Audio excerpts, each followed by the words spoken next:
Sabe que dia é hoje, meu amigo? Sexta-feira, 13. Todos os dias do ano foram com 13 no poder. E enfim, eis-me aqui para fazer mais um editorial em mais uma sexta-feira 13 deste ano. Bora começar? Mas vê pelo lado positivo. É a última sexta-feira 13 desse ano. A próxima já é no ano que vem. Bora começar? Vamos lá. Se tem uma coisa que está em muita discussão, em muita voga, e você tem que abrir os olhos, é que as mídias tradicionais já apostam ali numa possível prisão do Bolsonaro, numa cassação do Sérgio Moro, mas o que nós temos que ouvir é o que ecoa daquelas mídias não tradicionais, aquelas mídias militantes de esquerda mesmo, tipo Brasil 247, Fórum, ICL, enfim, Reinaldo Azevedo, aquela turma ali. Então a gente tem que ver o som que está ecoando deles. Por quê? Porque eles sabem que muito mais dos bastidores do que a mídia convencional, CNN, Jovem Pan, entre outras. Dá uma olhada só nessa matéria aqui que foi divulgada pela revista Fórum e eles apostam cada vez mais nisso. Cassado e preso. Sérgio Moro cassado e Bolsonaro preso. É a aposta deles. E aí a grande questão ecoou essa semana, até na grande mídia também, que o Sérgio Moro tem agora chance de ser cassado já no Tribunal do Paraná, no Tribunal Eleitoral do Paraná. Se o Sérgio Moro for cassado, vai abrir uma disputa eleitoral pesada. E aí, você pode ter certeza que os olhos do Brasil, além das eleições de 2024, que serão para prefeito, para vereadores, vai estar também com os olhos nessa votação do Paraná, que é a votação para Senado. E aí, Michele Bolsonaro desponta como um dos nomes que podem suceder o Moro. Mas tem a Gleisi Hoffmann também, ou seja, vai ser mais uma disputa, vai ser um outro terceiro turno em relação a Lula e Bolsonaro. Cada um vai indicar seus candidatos. Já, por outro lado, temos o Bolsonaro. E as conversas de bastidores é que no dia 8 de janeiro o Lula preparou um mega evento. E nesse mega evento, que vai participar inclusive com o Barroso, há receio grande de que Bolsonaro possa ter um mandato de prisão expedido contra ele. Se isso vai acontecer, não sei, mas isso é conversa de bastidor da Câmara dos Deputados. E esse assunto é, inclusive, com assessores de esquerda, tá? Eu tive conversando com alguns assessores que são de deputados de esquerda. E a conversa é mais ou menos nesse sentido, tá? Então, de que talvez, logo no começo do ano, eles partam para essa investida maior, vão fazer o evento do 8 de janeiro, para voltar aquela mídia falar o quanto o bolsonarismo é extremista, e aí eles preparam o golpe. Eu lembro que a Janja falou, Bolsonaro preso, se tudo der certo, o golpe vai ser certeiro em cima do Bolsonaro. Aí como que vai ser a reação do povo? Eu não sei. E se isso acontecer? Faz essa análise aqui comigo. O que você acha? Se acontecer a prisão do Bolsonaro, caso 8 de janeiro, joias, mas a prisão do Bolsonaro, se ocorrer, é em virtude do 8 de janeiro. Se acontecer, qual vai ser a reação da população? Coloca no comentário que eu quero saber. Bora lá que tem mais uma matéria para vocês aqui. Nicolas Ferreira, né? Mais um dia normal no nosso Brasil. Justiça condenou Nicolas Ferreira por apresentar uma ação infundada contra Elisiane Gama. Querer transparência, quer dizer, querer fazer solicitação sobre gastos é ação infundada. Vamos entender o caso. A matéria da Revista Oeste noticiou à época, isso em setembro de 2023, que a senadora Elisiane Gama tinha feito pagamento por notícias positivas a ela com verba no Senado. A relatora da CPMI de 8 de janeiro banca ainda redes de blogueiros. Essa notícia aqui foi denunciada por vários jornais, inclusive não só a Revista Oeste, outras matérias também trataram, dizendo que a senadora Elisiane Gama estava usando a verba do Senado para bancar a publicação de notícias positivas sobre ela no site do jornalista Diego Almir, no Maranhão. Os valores são desembolsados com a rúbrica divulgação da atividade parlamentar. Então, resumindo, Eles pegavam dinheiro público, a Elisiane Gama pegava dinheiro público, é o que a matéria fala, tá? E pegava dinheiro público e aí ia fazer a divulgação do mandato parlamentar, mas aí ela jogava dinheiro para blogueiros que iam falar bem dela. Viola o princípio da impessoalidade, da publicidade, da moralidade com dinheiro público, se isso for caracterizado como verdade. Então, o Nicolas Ferreira deu entrada com uma ação pedindo que a justiça ordenasse que ela apresentasse documentos sobre os seus gastos para saber se essa matéria era verdade ou não. E aí o Nicolas foi condenado por ter entrado com essa ação. A 20ª Vara Civil da Seção Judiciária do Distrito Federal exigiu uma ação apresentada pelo deputado, extinguiu, perdão, uma ação apresentada pelo deputado Nicolas Ferreira contra a senadora Elisiane Gama e sentenciou o parlamentar a pagar 2 mil em honorários advocatícios por acionar a justiça sem fundamento. Nicolas havia requerido que Gama fosse intimada a apresentar documentos e comprovantes de pagamentos feitos a 5 blogs, remunerados a partir da cota para exercício da atividade parlamentar da senadora. De acordo com o deputado, o procedimento era necessário para que se pudesse rastrear supostas irregularidades. Vamos lá.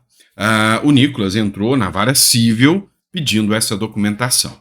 E aí, aqui agora a gente vai fazer uma discussão jurídica, tá? O que é o grande ponto aqui? Há aqueles que entendem que não, que poderia ser impetrada aqui, ser caracterizada como uma ação popular, porque a ação popular está prevista na Constituição e diz o seguinte: qualquer cidadão é parte legítima, ou seja, qualquer cidadão, seja deputado ou não, é parte legítima para propor ação popular que vise anular ato lesivo ao patrimônio público ou de entidade que o Estado participe, à moralidade administrativa, ao meio ambiente, ao patrimônio histórico e cultural, ficando o autor, salvo comprovada má-fé, isento de custas judiciais e ônus da sucumbência. Então, ficou dúbio. Por quê? Porque se é uma ação popular, o Nicolas não pode sequer ser condenado a pagar sucumbência, que é esses 2 mil reais. Mas aí o Nicolas tinha que mostrar que havia um dano, um ato lesivo ao patrimônio público, à entidade. Então, há uma ala que diz que não se caracteriza aqui como ação popular. Já se for ação civil, aí já tem uma outra ala de juristas, e essa aqui eu entro também, que o caminho não era ação civil de apresentação de documentos, porque o Nicolas não é uma parte interessada direta. O caminho ou era ação popular, ou era denúncia nos órgãos competentes. Então, por exemplo, o Ministério Público Federal, para que o Ministério Público Federal fizesse a investigação. E aí, aqui a gente está falando de termos jurídicos. Então, assim, por mais que pareça, mas foi absurda a decisão do juiz, eu tenho que dar o braço a torcer. Parece mesmo, mas dentro da norma legal, há fundamento no que o juiz decidiu, entendeu? Não é uma ação civil, era denúncia para o órgão competente, porque aqui já se trata de uma questão não civil, não uma ação interpartes, mas uma questão que poderia ser talvez proposta por uma ação popular ou alguma coisa nesse sentido. Mas a grande questão é que eu, no lugar do juiz, eu não agiria dessa forma. Então, eu discordo da postura do juiz. Não condenaria o Nicolas nesse caso, no caso foi sucumbência, mas remeteria os autos para o Ministério Público, para a vara determinada, né, para a vara correspondente aqui, mandava o Ministério Público se manifestar primeiro, tá? Mas, enfim, direito no Brasil é até difícil de você poder opinar muito aqui. Ainda falando sobre o Nicolas Ferreira, a gente tem mais uma questão aqui sobre ele, tá? Humorista processa Nicolas Ferreira e Fernando Holliday por fake news. Pessoal, vamos lá. Eu preciso conversar com vocês aqui sobre um ponto. Toma cuidado, muito cuidado, de onde você colhe informações. Muito cuidado. Por quê? Tem muita gente que o único interesse deles é ganhar visualização na internet. E aí você vai lá e reposta, divulga aquele material sem saber se aquela informação é adequada ou não. Agora pensa o seguinte: Nicolas e Fernando Holliday estão sendo processados por divulgar uma informação errada. E eles vão perder. E o detalhe, eles têm assessoria. O Nicolas é advogado, e bom. O Nicolas tem uma equipe parlamentar e assessoria completa. E mesmo assim, ele divulgou algo que realmente é sabidamente equivocado. Os dois pegaram uma foto de uma humorista, se eu não me engano, da Paraíba, tá? Deixa eu até pegar o nome para vocês. O deputado Nicolas Ferreira, do PL de Minas Gerais, e o vereador Fernando Holliday estão enfrentando mais um processo na justiça, dessa vez movido pela humorista Ana Virgínia Teixeira, conhecida por abordar temas políticos de maneira cômica nas redes sociais.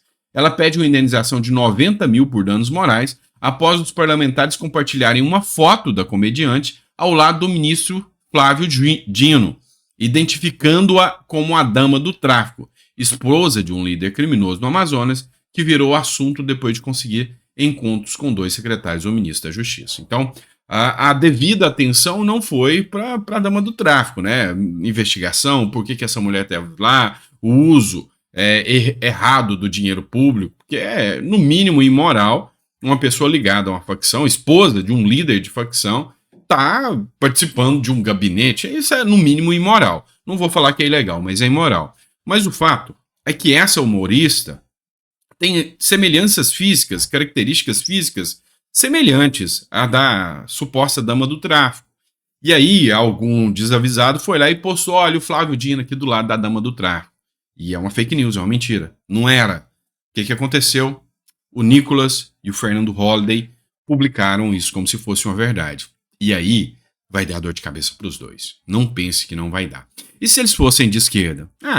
Passa pano. Esquece. Imagina se fosse alguém postando: olha só, o Fernandinho Beiramar postou uma foto do lado do Bolsonaro. Aí você vai descobrir era o vendedor de algodão doce, do pastel com cana, que o Bolsonaro parou. Mas ficava tudo bem. Mas como é o Nicolas e o Fernando Holliday, e erraram, tá? Desculpem aqui, mas erraram, tá? Eu não tô aqui para passar pano. E se tem um dos meus problemas é a sinceridade, erraram, porque tem assessoria, tem tudo isso, publicaram essa foto, vão ser condenados. Se até aquilo, que é o caso da Elisiane Gama, eu não via subterfúgio para ele ser condenado, imagina essa situação aqui, né?